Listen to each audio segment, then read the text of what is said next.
Your mom has never said, I love you? No, she's shown it to me in a lot of ways, but actually saying the words, literally never. Is that even a word that they use? Do you feel like you want it? Do you want to start saying I love you and stuff? Or you're good? I'm not ready to dive into that right now.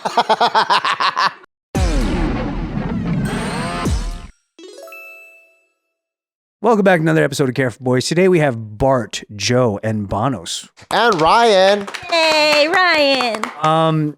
If you can hopefully find one of these in your brain, when was the last time your mom said she was proud of you? Oh my gosh. With Asian parents, it's a never. There's really no spot you can look back and find it? No, I love you, and no, I'm proud of you. She's never said, I'm proud of you one time. No, because with Asian parents, Asian immigrant parents, if they're proud of you, they don't want you to stop there. So they're not going to say they're proud of you. They're just going to make you keep going. Yeah. Wow. Is that twisted or what? It's twisted. That's what you experienced too, right? You had to have if you're a level 11 Chinese. They don't want you to be complacent and where you're at. Yeah, because I asked my mom that when I was a kid. I'm like, hey, like, how come you never say I'm smart or whatever? And she'd always be like, if I told you that, they're not going to keep going. And I was like, what the hell? Damn. I guess in a way it sort of works. Really? Because all my white friends, they keep going way further because they keep getting rewarded the whole way through. They're like, that's smart, that's smart, that's smart, that's smart. Everything's smart. That's good. Keep going. If you were when you were in boot camp, would the drill sergeant take a moment and be like, you're doing really good? Just like no. I just want you to know you're doing a bang up job, Kwan. Their job, though, is different. It's like if you have nails that are popping out too much, those get smacked down. And then the ones that are on the bottom, they get smacked down the other way. And then everyone's even. Now we get all these guys to move through this thing together. Yeah, I guess parentally, that would be like pretty sad to never get nurtured at all. Like, like from a parent. Yeah. I mean, I guess they shouldn't be like a drill sergeant. Yeah. But then I think that's what made boot camp easier because that's kind of similar. I feel like all Asians kind of go through some sort of like upbringing like that. They do it in different ways because I think Chinese people show a little bit more emotion than Japanese. But I know like physical affection isn't a very Asian thing. Like No. I know like at least for Japanese, when you start school for boys, there's no more physical affection between mom and son. It's like it's time for you to not be a baby anymore. So that's why no more hugs, kisses, all that stuff. But they show love in a different way. So like, when all the boys get the lunch boxes and the mom fucking hooks it up with like a happy face and like a cool design, that's their way of showing love. That is pretty awesome. And then like I think a lot of people don't get it because it's like it's not the fucking same, but it's an acts of service love, right? Yeah. And then it was hella emotional for like a lot of seniors. Like that's gonna be like the last lunch your mom makes for you. So everybody like opens it up and then like they go, thank you, mom, and then they write letters back to them. And it's like a big like thing because that's kind of like the last way they can show affection because now you're a man. Now it's time for you to get to the next stage. And it's like they can still do it, but now you got to find that from your wife. Yeah. So it's like these different stages of like babying someone is looked upon as like, bro, you're still like latched onto mom's titty. Like, let him go. He's on your umbilical cord, Because I had a bunch of kids crack up and laugh at me because I was like holding my mom in the train and then like I had my head on her shoulder like that. Oh, yeah. And then like I was like 15 and all these like kids were looking at me and fucking laughing and clowning me. He's like, mama's boy. And I was like, what the fuck? Why is he doing that? My mom's like, yeah, like they don't do that here. That is really funny in high school. Only because you're boys and you're waiting to find something to make fun of. Yeah, I know. Yeah, it's a little more like... But they were younger than me, bro. I was 15. And they had to be like 9 or 10. And they're like, oh, fucking mama's boy. And I'm all just like, dude, I'm tired. I'm jet lagged. And I need my mommy. Yeah. You and your mom are just like... I asked my mom, like, how come you never told me you love me? And then I was like, how do I even know that you love me? And she goes, you know I love you because I beat your fucking ass. Because he was like, if I didn't care, I wouldn't beat your ass. And you're like, That I wish is you cared mentality. less. The fact she administered any discipline at all is proof. That's my love language. It's beating your ass. I do think you're right. The Asian immigrant, like a common love language is acts of service. Yep. Cutting the fruit, making the food, doing your laundry. They do all the stuff for you. But the words of affirmation is out the door. They almost they see acts of service as above words of affirmation, huh? Like that's more than saying it. Yeah, like I think for them, well, I can only speak about like Japanese, but I think it's Japanese sounds pretty cold. holding back what you want to do impulsively is more important. So if you want to impulsively like hug the fuck out of your kid in front of everyone, kiss them up 20 times, and then like, but then it's like practicing that restraint and letting them suffer a little bit to grow is the ultimate love. Wow. Okay, imagine this. It's like if you coddle them, right? That's how they see it as. The longer you coddle them, the more you prevent them from growing up. Which is true in some aspects for So sure. you're letting them kind of like go out into the wild. Be their own person. You set them up for success. And I think that's how they see it as. It's like, I'm beating your fucking ass to get straight A's because you're so young right now. You have no idea how you can ruin your life by not setting yourself up. And what I'm trying to do is by the time you're 40, you'll resent me, but you'll be set up and you'll be thankful that you're not a fucking crackhead. And I think that's how they're thinking about it. Never want to talk to me ever again. Right, yeah. And we'll have no relationship. Like the part I think that sucks about, so like I really love Asian parents' intentions and their effort and discipline is insane. But the part where I feel like they really missed the mark is that they place their love language above yours. Above yours, yeah. So instead of going, okay, what's this kid's love language? If I nurture this guy could be a self-motivated person and extremely succeed and will have the most amazing relationship. It's more so, this is what I like and I'm going to force feed you this. And then you end up creating this crazy trauma where the kid, when the kid becomes an adult, you don't even know who your kid is. Because I've been one way pushing this relationship, and now there's this crazy trauma between us two. Yeah, and now you can't connect. And you can't connect at all because this whole time you've been having a fake relationship, technically. But it's crazy because I do know that they love me. Because I can feel it from the effort. Yes, it's there. It's just it's not what you need. It's not how you receive love. But I also don't think that they don't understand what it means to be your own person. There's no such thing as own person. Because like the way they grew up is they are the property of their parents. So like, I don't know if it's the same for all Asians, but like you're not an individual. So like I think it's like you're not a thinking, breathing, sentient being that has their own decisions to make. You are being guided by me because you don't know shit and I'm building you.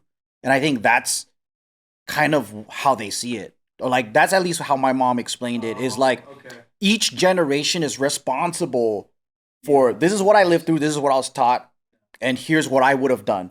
So they're kind of stage momming your growth. It's like the way animals pass DNA knowledge to the next, except humans have to do it manually. Yeah. And then the rule is if we were good, obedient Asian kids growing up in Asia, you follow the leader because they lived through it.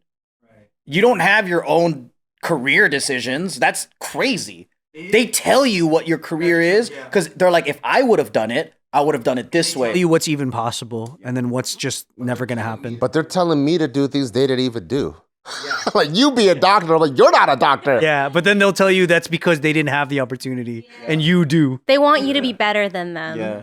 But I do think there's a lot of like things that we attach to Asianness that I realized it was more class. Yeah. So like there's a lot of Asian peasants here that are like, it's my chance to finally not be a fucking peasant anymore. So they fight hella hard to break through that. To graduate college, yeah. That's true. Asian old money don't fucking act like that. And they celebrate the arts. Like, so that stereotype of like, oh, Asians don't do the arts. And I'm like, no, Asian peasants don't do the arts. Yeah. That's very true. Yeah. Because even still in Asia, that's how it works. Yeah. Like rich Asians aren't talking about like, we're not pursuing, who do you think the artists are in Asia? They're kids of fucking trust fund kids.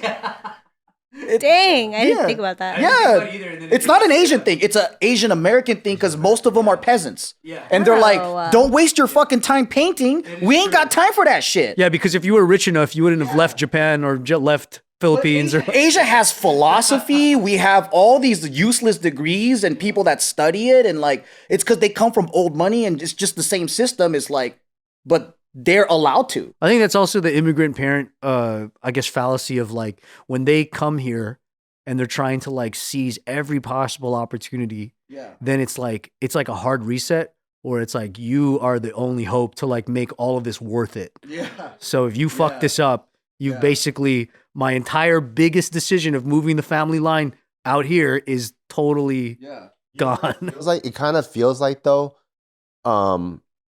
you know when a guy is too desperate, and when you're too desperate, you drive the girl away. Yeah. And yes, you love her, but it's way too much. Yeah. That's what it feels like. It feels like because your parents feel like they only have this one chance to make it right, that they end up driving the kids away. And it's actually very rare that I feel the next generation Asian kids have a really good relationship with their parents. I think because they're too desperate. I think you're a really, really good and clear example, because most people that might have the same concerns have not lived to this point that you have, where you're seeing very clearly the result of, okay, you can be this type of parent now, but it will pay later where you won't have that relationship. And you're telling your mom that now. You're like, hey, we can't connect now because of all this shit.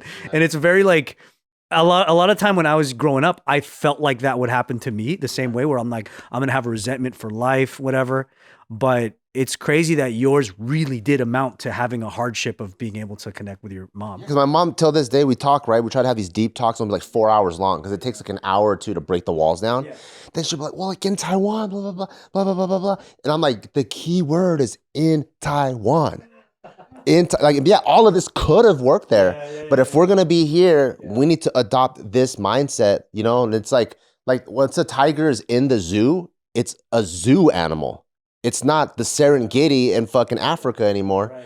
And I remember my mom like having her brain click once. Like I'm like, imagine like these a family from Africa going to Taiwan and refusing to adopt Taiwanese traditions, and like, but in Africa. I'm like, you think those kids are gonna fit in, or they're gonna be like ostracized and kicked out? And you think the parents are gonna have a good relationship? It would make more sense if the whole African family just adopts Taiwanese traditions. And she was like, oh shit. If they expect to thrive. If they expect to thrive. She was like, oh shit, I never thought of it like that. But she was probably like, you know what? I understand that, but we're different. Yeah. Or if I was 20 years younger, what did you just say? Beat it out of you. Damn, that is true. I think my mom said the same thing. Like I got lucky like in high school, when she recognized it, and she goes like, I was trying to raise a Japanese boy in America. And then she's like, how stupid was I to not recognize that the cultures are different? Yeah. Because she's like, when you're in a what do you call it? Like a monolithic, or like one ethnic, Japan's just all Japanese people. There's no diversity. Yeah. Everyone only thinks one way. So she didn't realize that the world can think so drastically different. She was thinking maybe just a little bit different, but it was too shocking to where she didn't even see the differences. Yeah. So that ignorance kept her in a space where she didn't know that there was different ways of doing things. She thought there was only one way of doing things. And then I was like, damn, well, that makes a lot of sense. So I give her grace in that, where like the options weren't even an option. You know what's even crazier to think is that the world that your parents move you to, right? And they're still applying the old rules. The world that we're in now is completely different than it was 10 years ago, and we never went anywhere. Yeah. And even to us, it's a different game. Yeah, like from us to Gen Z, they're like just a couple years younger. So that's it. Imagine the drastic difference between your parenting style of your mom and dad applying fucking Asia rules to America. Like that's like the distance is enormous, and we can't even really connect now to freaking 2015 very easily. They're even outdated for Asia though, bro. Like I found out later when I met Japanese peers, because they evolved too. So like modernizing too. Immigrants trap whatever fucking era that they remember of that country And then they have a time capsule. A big like thing in the Japanese community is like they say like Japanese Americans are like a historical time capsule. So when Japanese people come and meet and they go, "Oh my God, you're like my grandpa in the way you think, but you look like my age." Whoa. So like the country moves on, they use different words, everything changes, but they're like, "You guys are like a time capsule." And I was like, so this is how Japanese people used to be. Damn. And I'm like, what? You're out of style even where you came from. That makes a lot of sense though. Yeah. Yeah, like I was talking to my mom because she got to the point where she started feeling all sad and shit, you know? Oh, I didn't raise you the right way. I'm like, you're trying your best. I'm like, I'm not saying like, she thinks everything because she's Asian, she thinks everything's a right or wrong. Yeah. I'm like, it's not right or wrong. I don't need an apology or anything. It's just, it is what it is. But if we want to move forward and build a better bond, we have to change a few things. But not that you're right or wrong, because I know the hardship that you had. And then I was telling her, even with all the knowledge that I know now, and I'm American, and my kid is American, I'm ready to have this exact same conversation when my kid's 30 or 40 of all the trauma I put onto him. And my mom was like, because you know it's so hard for parents to admit they're wrong. Yeah, right. It blew her brains that I'm ready to be wrong. Because she's not even ready to admit she's wrong. Asian parents can't be wrong. They're never wrong. And it's always because of something else. Something else, yeah. Always there's some blame on some shit. Yeah, but when I said that I'm ready to be wrong one day, I'm just trying my best too. It was like, wait, how can you be wrong? If I'm not wrong, you definitely can't be wrong. And I'm like, you're crazy, dude. Well, your mom has never said, I love you? No, she's shown it to me in a lot of ways, but actually saying the words, literally never. Is that even a word that they use? Yeah, because the kids say it all the time. I just thought like girls had it easier than guys in terms of saying I love you. Probably dad to daughter rather than mom to... My dad's not Asian, or it's different. Yeah, her stepdad. Yeah. No, because like, I feel like mom-daughter Asian relationships are cold compared to like mom-son. Yeah. Or like dad-daughter. Yeah. Like, that seems like a warmer interaction. Yeah. But you know, usually dad-daughter Asian ones either, are... My mom's never said I love you to my brother either. Dang. But like dad-daughter Asian relationships is usually gifts. Hella gifts. And then mom-son is like hella always cooking for him. Yeah, cooking. Yeah. Taking care. So then there's not even like, what, do you say I love you to your mom? No. Have you ever tried?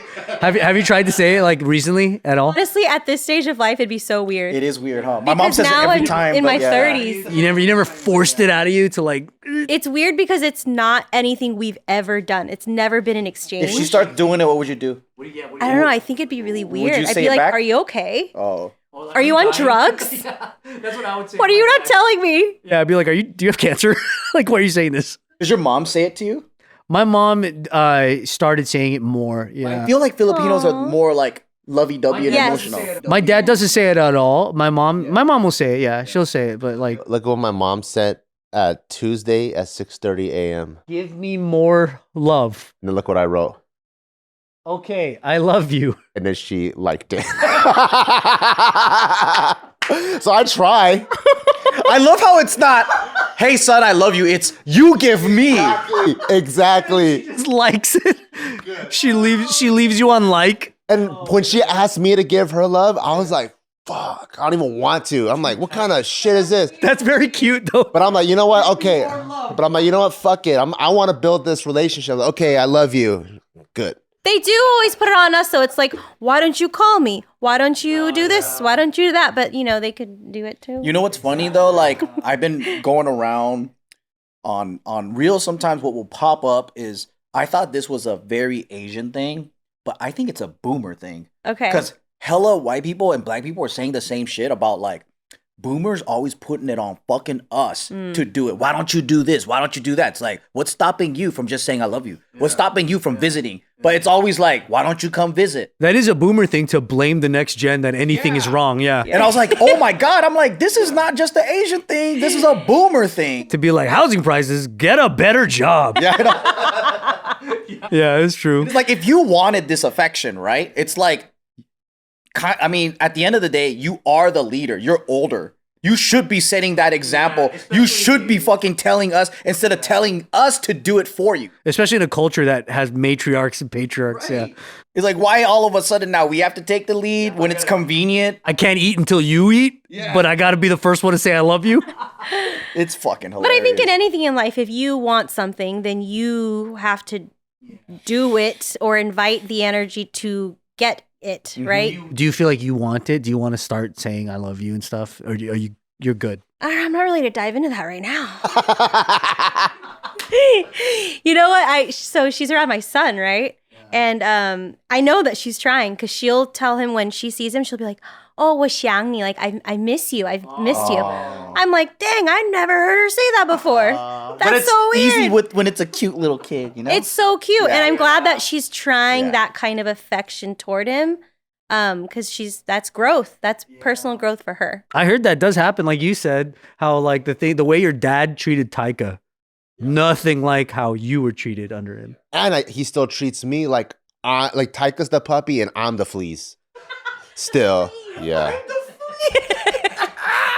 No, because one time, Taika was like doing something he's not supposed to when he was like 4 or 5. I'm like, you go stand in timeout. You messed up. So you go stand, faces the wall like this, and he's like crying. Like, my dad gives me this fucking dirty look, and he gets tissue and he goes like this because Taika's facing the wall to dab his tears.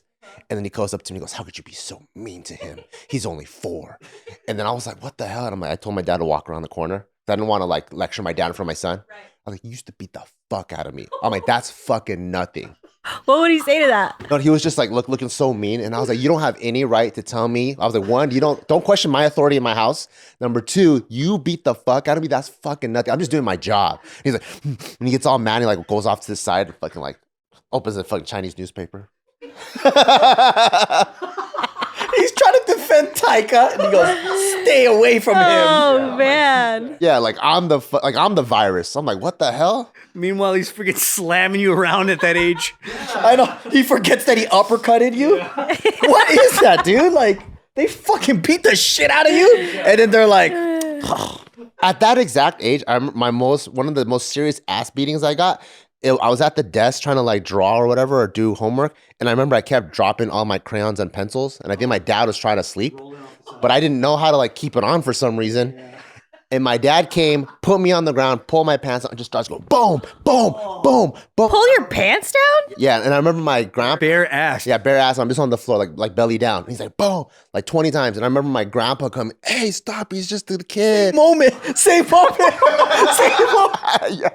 Your dad's like, "You used to fuck me up harder." But he told my grandpa to get out because I thought my life was going to get saved at that second. And I didn't. He's like, "Get out." Bam, bam, bam. Oh no, you thought you were going to get saved. Do you know how old you were? Around? Like 4 or 5, same age. What? So I'm like, what you did to me at 4 or 5 is nothing. I had him stand in timeout. I can't wait till Taika have kids and Bart tells Taika, "Hey, I think you're going out of control. You made me stand at a fucking corner and Grandpa was trying to rescue me." I had to look at a wall.